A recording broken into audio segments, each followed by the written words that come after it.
Karaa bahaa, karaa lixaa, karaa kaabaa, karaa kibbaa, biyya alaaf biyya keessaa kan jirtan marti keessaniyyuu bagaa ayyaana dhalachuu gooftaa keenya Yesuus Kiristoos kan bara 2016 nagaan geessan.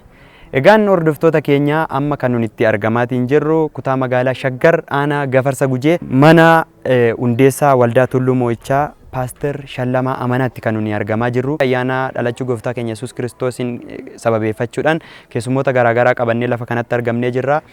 Egaan ani qopheessee kan isiniif dhiyeessu Daani'el Daksiisaa akkasuma waa'illi koo Boonsaa Waggaarii argamee jira. Akkasuma ogeessota kaameeraa wajjiniin ta'uudhaan qophii kana kan isiniif dhiyeessaa jirru. Akkasuma akkaataa kanaan wayyaa haadaadhaan kan nu bareechee Lalii Diizaayin kutaa magaalaa Shaggar bulchiinsa magaalaa Buraayuu fuuldura gamoo Awaash Baankii darbii sadaffaa irratti kan isheen argamtu. Warreen barbaadan gara sana imaltanii tooyi tajaajila isheen laattu kana argachuu dandeessu. Seennee qophii kana wal faana daawwannaa hanga xumura qophii keenyatti nu waliin tura.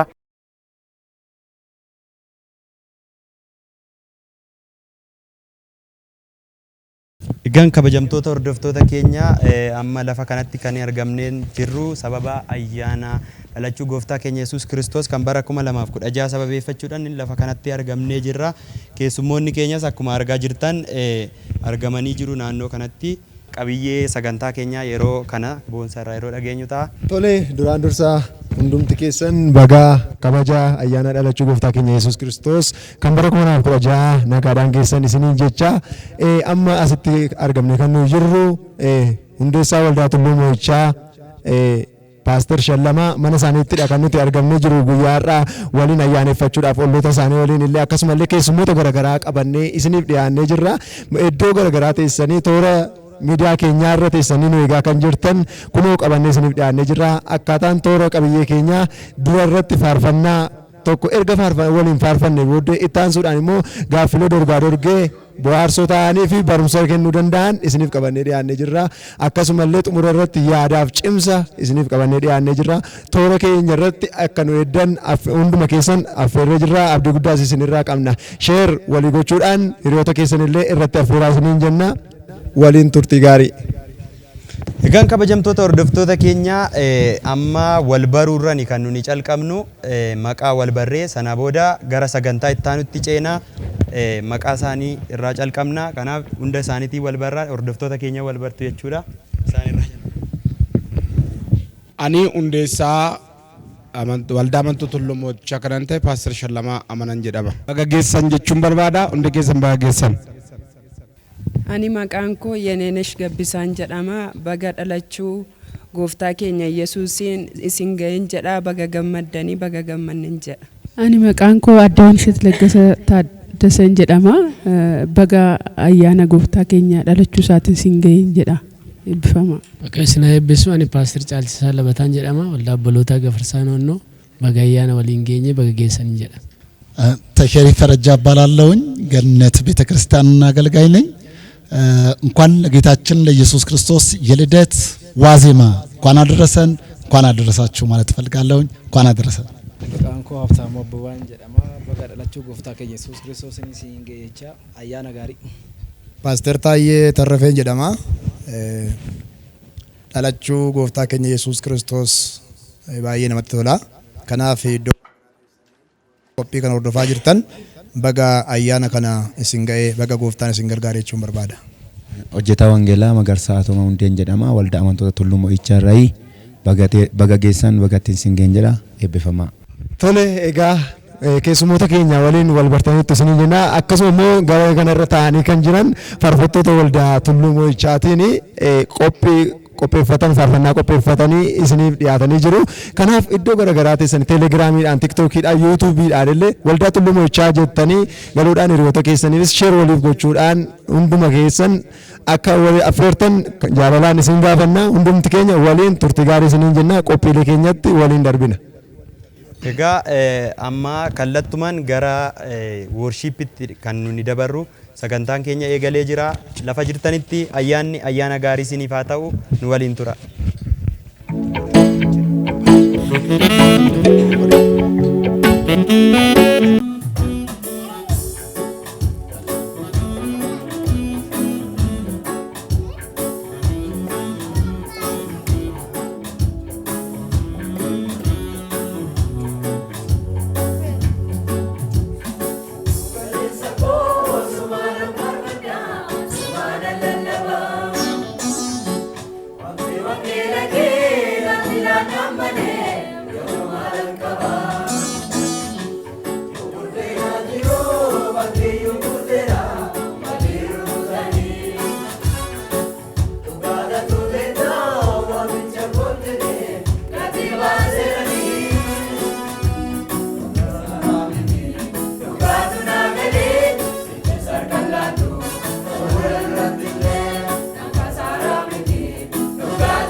Tole egaa keessummoonni keenya dorgaa dorgii irratti kan dhiyaatanii jiru. Kanaaf isinis iddoo teessan taa'atii irratti hirmaadhaa isiniin jennaa. Amma gareen kun garee A, gareen kun immoo garee B dha. Garee tokkoffaa, garee lammaffaa jenneeti. Kanaaf waliin mari'atanii deebisuun hin danda'ama. Lakkoofsa fudhatanii jiru. Lakkoofsa fudhatan sanarra dhaabanneeti gaaffii kan gaafannu. Kanaaf gaaffii lakkoofsi isaaniirra jiru gaafannaa. Hundumti keessan sheer walii gochuudhaan hiriyoota keessanis affeeraa isiniin jenna. Waliin turtii gaarii. Dursa maqaa keessan. Mulugeetaa Galataa. Warqii Faayisaa. Caaltuu Tasfaayin jedhama. Dirribee Guddaan jedhama. Tole maqaa isaanii himatanii jiru.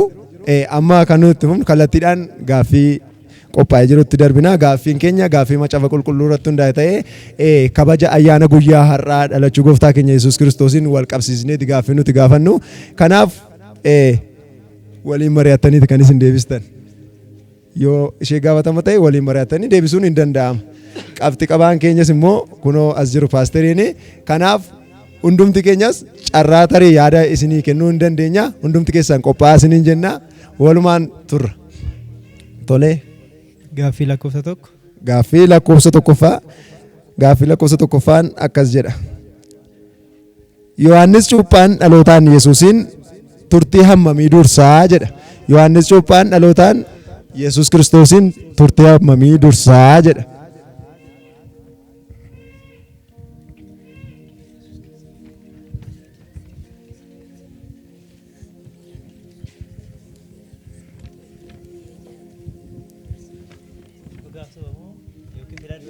Hamma Yesuus Kiristoos dhaloota Yohaannis Cuuphaa Yesuus Kiristoosiin hammam akka inni dursu lakkoofsaan nutti himta.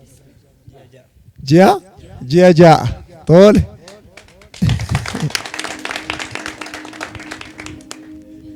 Tole gaaffii lakkoofsa meeqaati? Gaaffii lakkoofsa 10. Tole. Gaaffii lakkoofsa 10 akkas jedha. Garaagarummaa fi tokkummaa ayyaanota warroota kaaniitii fi ayyaana gannaa gargar baasuun nuuf ibsaa jedha. Fakkeenyaaf Itoophiyaa keessa ayyaanota hedduutu jira. Amantii garaagaraatiinis wal qabsiisee akkuma kiristaanaatti immoo ayyaanni du'aa ka'u jira, jijjiiramni bara haaraa jira. Ayyaana gannaa kan adda isa godhu maalidha?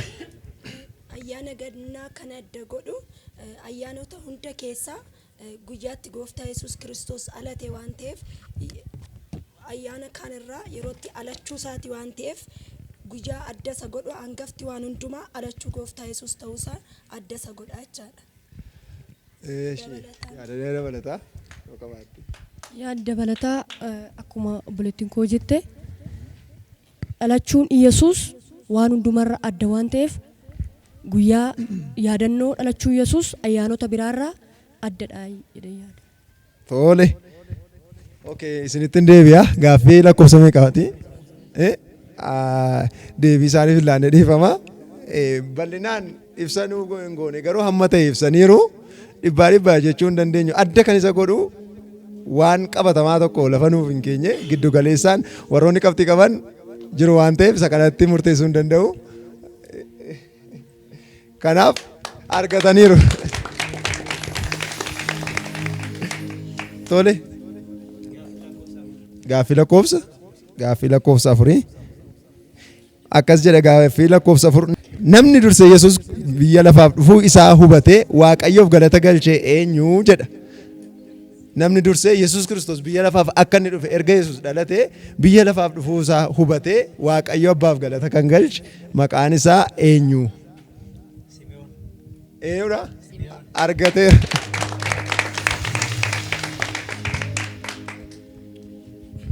Tole, gareen kun argatee deebisee jira. Maayikii isaaniif.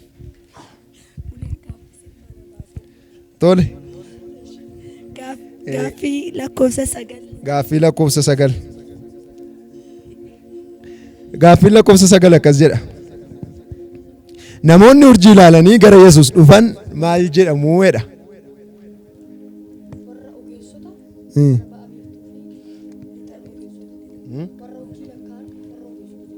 Argataniiru.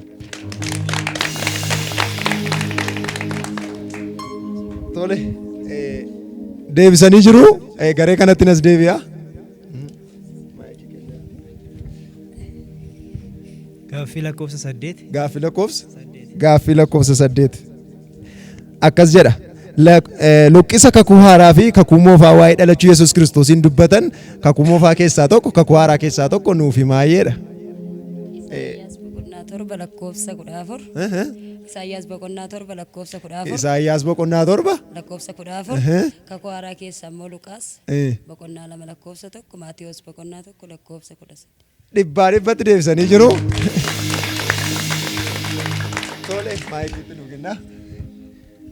Gaaffii lakkoofsa 5. Gaaffii lakkoofsa 5. Tole.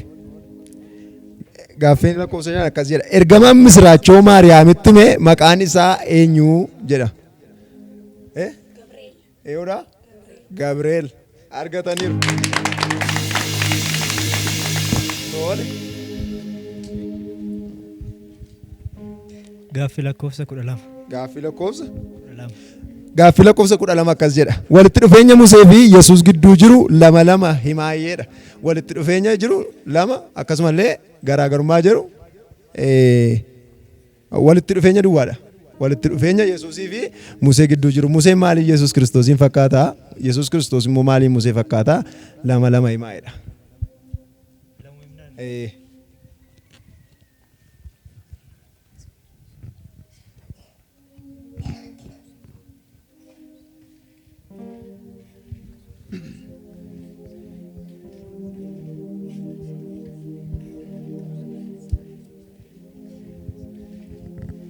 Daddafaaga. Daqiiqaan keessan dhumuuf jedhaara.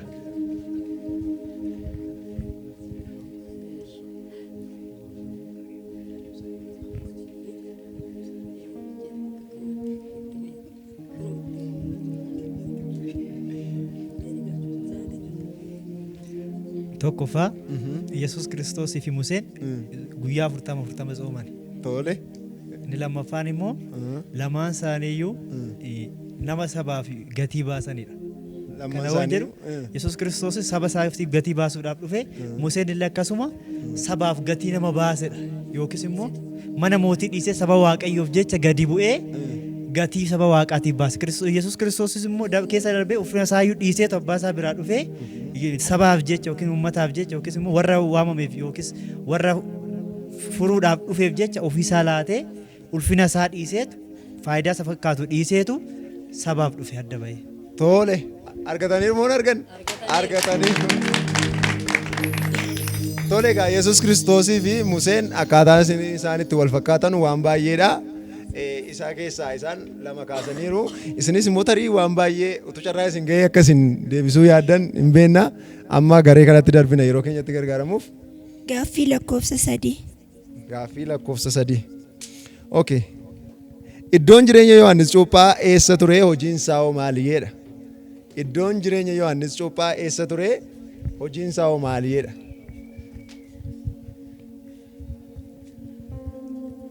Waliin mari'achuun hin danda'amu.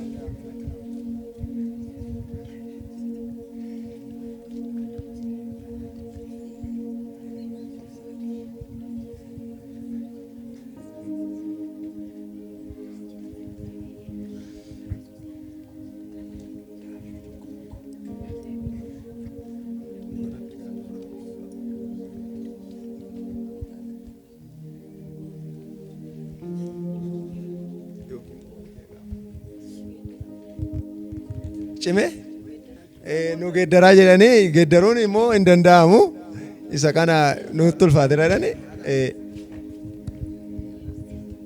geeddaruun hin danda'amu waan ta'eef.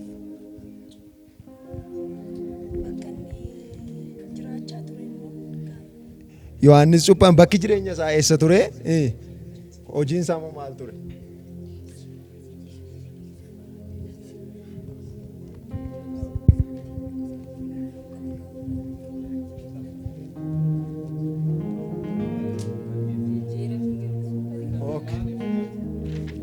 Okay. Galiila. Okay. Dhabanii jiru deebisuu hin dandeenye. Tole mana keessaa namni deebisu yoo jiraate carraa hin kennina yookiin garee kanaa dursa kennina. Gareen kun yoo hin deebisa ta'e. Ergamaa wangeelaa ture. Okay. Faarfattoota keessaa nama argannee jirra. Lafa onaa bakki jireenya isaa lafa onaa ture. Okay, tajaajilli isaa bakka jireenya isaa argattee jirti. Tajaajilli isaa maal ture? Namoota gara isaa dhufan cuuphaa akkamii? Cuuphaa yaada garaa geeddarannaa hojiin isaa kana ture jechuudha. Tolee gareen kun egaa qabxii durseetu jira. Okay. Gaaffiin gara xumuraa irratti jiru. Isaaniin alatti isin hunda keessan kan hammatu fedhaan kan deebistan hirmaannaa isaanis itti dabalanii bakka buufachuu yoo barbaadan keessa galanii hirmaachuu danda'u. Isaanillee akkasuma gaaffii akkas jedhutu jira. Garaagarummaa fi tokkummaa Ruutii fi Yesuus gidduu jiru lama himaayyeedha.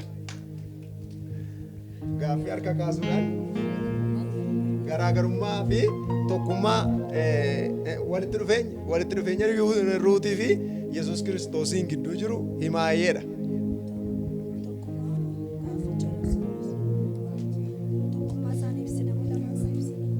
Walitti dhufeenya Yesuus Kiristoosii fi karaa kamiitiin walitti dhufu? Waa'ee Ruutii yoo qabne waa'ee Yesuusiin kaasuu dandeenya. Waa'ee Yesuus yoo qabne waa'ee Ruutiin kaasuu dandeenya. Maalirraa kan ka'e akkaataa akkamiitiin walitti dhufan?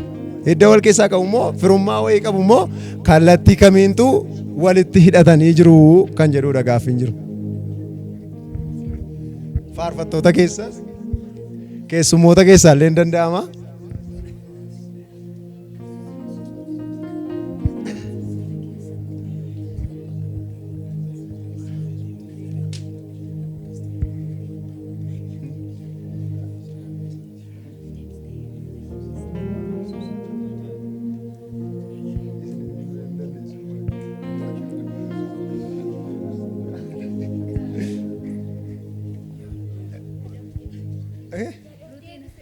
God of Davis,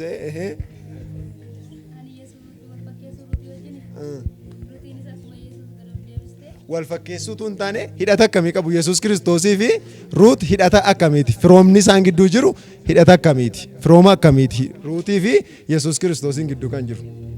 Sanyii isaaniidha moo hojii isaanii? Sanyii Yesuusiif sanyii Ruut walitti dhufeenyi isaanii. Ruut sanyii eenyurraa dhuftee Yesuus sanyii eenyurraa dhufee kan jirudha gaaffichi. Okay. Tole, eeshi gabaabaatti isiniif hin ibsa. Ruutiin yeroo waa'ee ruutiin qabnu waa'ee Yesuus kaasuun keenya dirqama. Waa'ee Yesuus yeroo qabnu waa'ee ruutiinis kaasuun keenya dirqama. Maalirraa kan kaanetu kana gochuun danda'ama kan jedhudha. Gabaabaatti isin ibsuudhaaf hiddi Yesuus Kiristoos keessa dhufee dhalate karaa ruutiinii jechuudha gabaabaatti. Dhaloonti Yesuus kallattii Yesuusiin kallattii ruutiin achi as dhufisaa jechuudha. Asichi deebinee yoo qoranne macaafa ruutiinis yoo dubbisne kan inni ibsu maalidha? Yesuus Kiristoosidha jechuudha.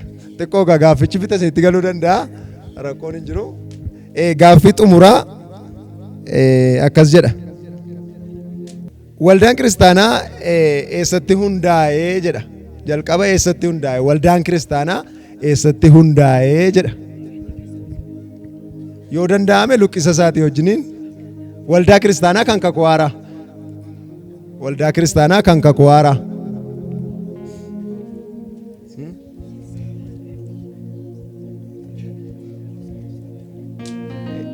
Faarfattootis deebisuu danda'a. Keessummootis illee deebisuu danda'u.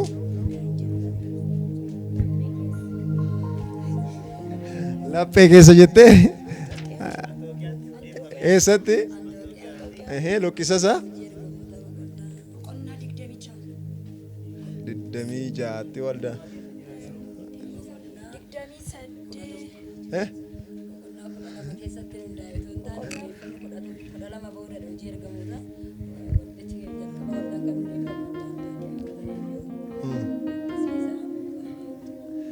Rakkoon gaaffiin keenya luqqisa isaatu hin taane bakka eessatti jalqaba hundaa'ee kan jedhudha. Argataniiru deebisanii jiru.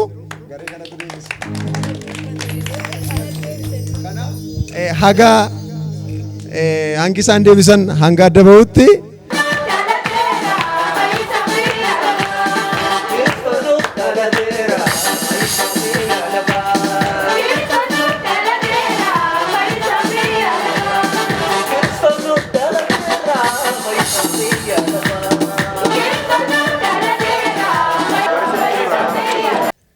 akkuma beekamu gareen lamaanuu gaafii afur gaafatamanii garee aan gaafii gaafataman gaafii arfan keessaa arfassaan iyyuu deebisuudhaan tokkoffaarra jiru. Garee baan akkuma wal fakkaatu gaafii arfan gaafataman keessaa afur keessaa 3 argachuudhaan lammaffaarra jiru. Galatooma. Gareen tokkoffaa bahee garee eedha. Akkuma sana argatanii jiru. Garee lachuutiif badhaasi qophaa'ee jira. Badhaasni qopheessine macaafa qulqulluudha. Hirmaannaa affeerraa keenya kabajanii iddoo kanatti waan argamaniif garee lachuutiif iyyuu qopheessineerra waan argamtaniif kabaja keenyaan affeerraa keenya kabajanii waan iddoo kanatti argamtaniif guddaa galatoomaa isiniin jecha hundeessaa waldaa Tulluu Mo'ichaa kan ta'an Paaster Shallamaa dhufanii badhaasaa kana nuu kennu.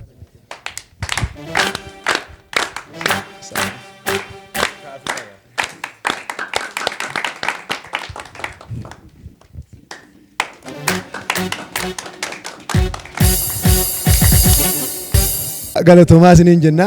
Gareen lachuuyyuu iddoo kanatti waan argamtaniif guyyaa har'aa ayyaana kabaja dhalachuu gooftaa keenya Yesuus Kiristoos waliin waan dabarsineef guddaa galatoomaa isiniin jenna. Nagaadhaan iddoo keessanitti nu deebi'a. Tole galatoomaa jecha ayyaanni lafa jirtanitti ayyaana gaarii isiniif haa ta'u jecha amma asumaan yeroo bunaaf shaayii yeroo jennudha. Asumaan sangaan nu qophaa'ee jira asumatti. Sangaa kana tokkummaadhaan paasteroonni as dhufanii nu muru jechuudha.